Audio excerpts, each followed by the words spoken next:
Most of us think that the end of the Civil War in 1865 closed the chapter on slavery in the American South, but that's far from the truth. Over the next 100 years, generations of black Southerners were forced to labor against their will.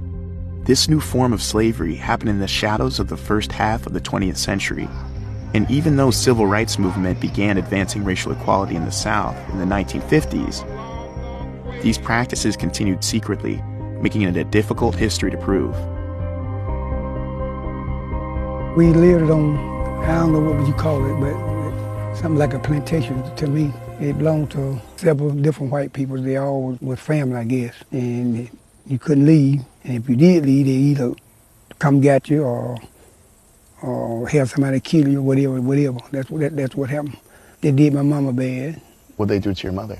They just had my mother, the white men. They just do what they wanted to do with them. And I just wasn't big enough to do nothing. If I would have been, I don't know, probably wouldn't be. And this was in the 1950s or 40s? That was on through the 40s, in the 50s, all through the 50s, and part of the 60s. So what would the repercussions be if you tried to leave or if you tried to refuse what they wanted? Back in them days, it was kind of like you had to do what the white man said or get killed. My daddy's uncle, they made him dig a grave and killed him. They killed him and buried him in his own grave. Jerry Dawson, they killed him. He lived around the same place we lived on. He left and said he wasn't coming back. They wouldn't got him, brought him back, carried him right down there from his house, killed him. Hung him up in a tree. They hung him? They killed him first, castorized him, and hung him up right from his house where his children, everybody could see him. Were you aware that this is 1940s, 1950s, that this is insane. Arthur, this breaks my heart to hear this story. Growing up, were you fully aware, this is in the 40s and 50s, the civil rights movement is just about to begin. Were you aware of what was going on in the rest of the country at that time for black people pursuing freedom? No. You weren't aware at all that there was any pursuits for freedom in the 40s and 50s for us? No, not really. Not really, because I think maybe like in 65, 66, then they was doing that marching.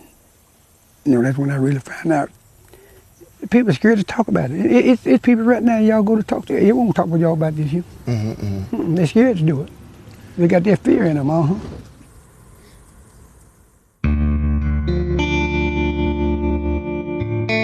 How could something like this happen? A lot of these places that was in very isolated rural areas, it was easy.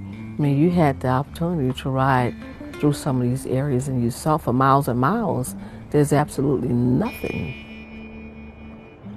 You think, how could somebody not just escape these type of conditions? And once you actually are out here, you see there is nothing but cotton fields and crops and long strips of road where can you fathomably go? It's insane to see how you can be trapped on this land on so many different levels, whether it be economically, physically, and even mentally.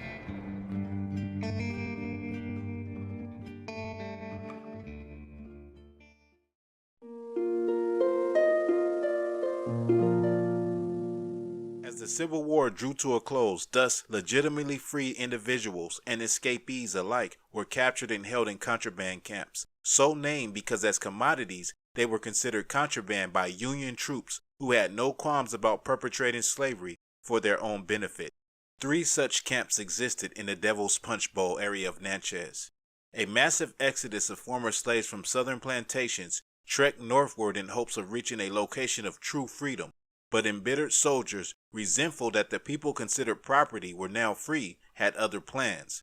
Researcher Paula Westbrook, who has extensively studied Devil's Punch Bowl, noted, when the slaves were released from the plantations during the occupation, they overran Natchez, and the population went from about 10,000 to 120,000 overnight.